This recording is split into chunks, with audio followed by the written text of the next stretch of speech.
Look, here is another major reason why this is of concern.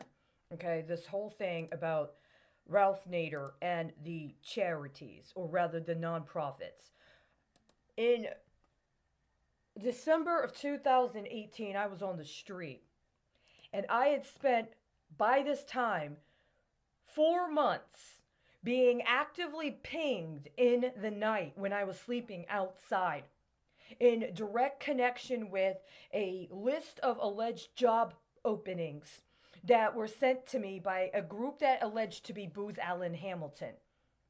And we are talking about very, very high level cybersecurity jobs. And I'd contacted them several times and said, take me off your mailing list. I had contacted the sheriff of the county where their headquarters was located to try to get a cease and desist.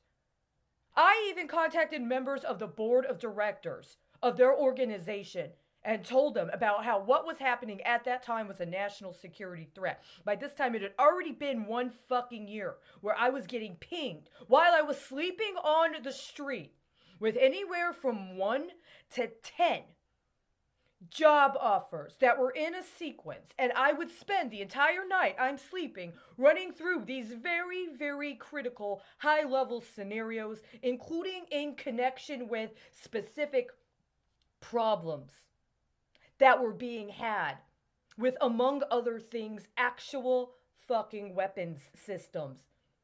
And then the next day, I'd have to look at the news and see what had been happening in other parts of the world while they're running these reports. And I already knew by this point that Booz Allen Hamilton was one of a number of companies that allegedly was backed by Congress to audit the Pentagon.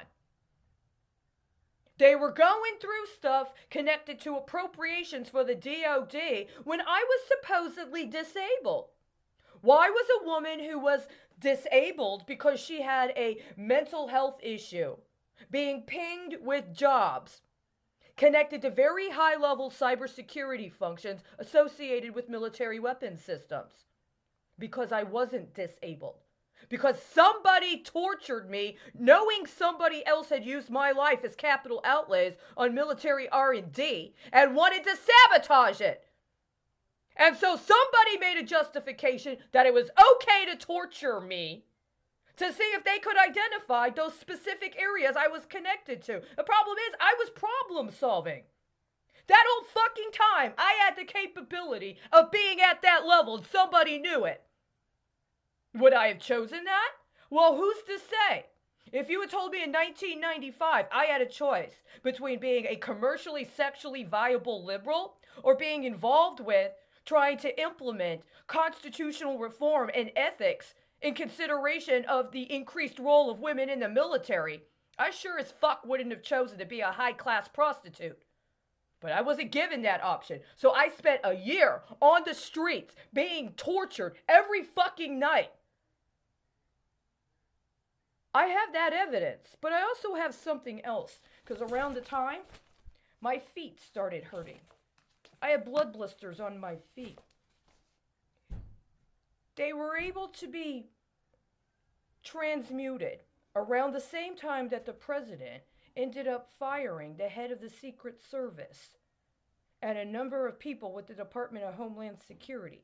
But by this time, the Democrats played this game where they kept projecting violent child porn at the president in order to try to get him to concede on whatever they thought was appropriate as part of their ideation of the appropriate budgetary policy. I saw it every fucking night. Every day. I saw it.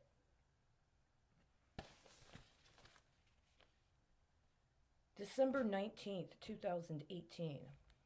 Attorney General's investigation. Trump's foundation to shut down. New York Press's case that he misused funds for campaign business. New York, President Donald Trump's charitable foundation reached a deal Tuesday to go out of business, even as Trump continues to fight allegations that he misused its assets to resolve business disputes and boost his run for the White House. New York's Attorney General and lawyers for the Trump Foundation agreed on a court supervised process for shutting down the charity and distributing about $1.7 million in remaining funds to other nonprofit groups. The agreement resolved one part of the legal drama surrounding Trump, whose campaign, transition, inauguration, and real estate empire are all under investigation. Attorney General Barbara Underwood's lawsuit alleging that Trump and his family illegally operated the foundation as an extension of his businesses in his presidential campaign will continue. The lawsuit, filed last spring, seeks $2.8 million in restitution and a 10-year ban on Trump and his three eldest children, Donald Jr., Eric, and Ivanka, from running any charities in New York. You know what that sounds like to me? Committee. The head of the fucking committee, and whoever those three people were named as trying to bring those treason charges, who, if I'm not incorrect, were not actually members of Congress. In a statement Tuesday, Underwood alleged a shocking pattern of illegality involving the Trump Foundation, including unlawful coordination with the Trump presidential campaign, repeated and willful self-dealing, and much more. Foundation lawyers said any infractions were minor. The agreement was reached after a New York judge last month rejected arguments from the Foundation's lawyers that the lawsuit was politically motivated and should be thrown out. Once the judge approves the deal, the two sides will have 30 days to list nonprofit organizations that should get the remaining funds.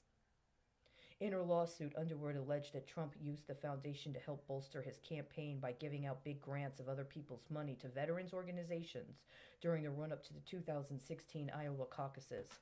Trump was also accused of directing that $100,000 in foundation money to be used to settle legal claims over an 80-foot flagpole he had built at his Mar-a-Lago resort in Palm Beach, Florida, instead of paying out of his own pocket. In addition, the foundation paid $158,000 to resolve a lawsuit over a prize for a hole-in-one contest at a Trump-owned golf course, $10,000 to buy a 6-foot portrait of Trump at a charity auction, and $5,000 for ads promoting Trump's hotels and programs for charitable events. Underwood has referred her office's findings to the IRS and the Federal Election Commission.